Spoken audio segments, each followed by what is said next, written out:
আমরা বুলডোজার দিয়ে পুরো আস্তে যতটুকু আমরা বাকি রেখেছিলাম সেই সময়ে এর ইতিপূর্বে আরেকবার ভাঙ্গার সময় ততটুকু আজকে ধূলিসাৎ করে দিব, মাটিতে একদম মানে ধূলিসাৎ করে দেওয়ার চেষ্টা আমাদের আছে আজকে।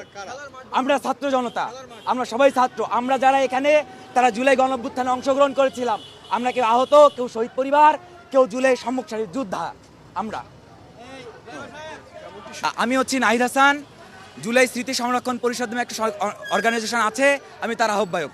শুধুমাত্র কি সেই স্মৃতি অর্গানাইজেশনের পক্ষ থেকে কি না, এটা হচ্ছে যত মানে জুলাই গণঅভ্যুত্থানে যারা অংশগ্রহণ করেছিল সবার অংশগ্রহণ, ছাত্র জনতার একটা চেষ্টা, তারাই আজকে এটা ইভেন্ট আয়োজন আপনাদের করছে। আসলে কি এই বুলডোজার দুটো নিয়ে এসে আপনাদের আজকের চেষ্টাটা কি?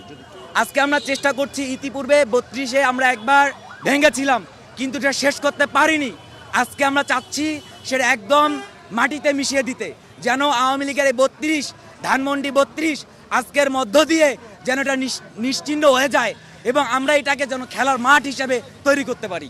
আমরা দেখতে পাচ্ছি আমরা আমাদের ক্ষোভের জায়গা থেকে এসেছি। আমরা এখানে, আমি ইতিপূর্বে বলেছি, আমরা কেউ জুলাইয়ের যোদ্ধা, কেউ আহত, কেউ শহীদ পরিবার, আবার যারা জুলাইয়ের সম্মুখ সারিতে ছিল এবং অংশগ্রহণ করেছে সবাই এখানে এসেছে।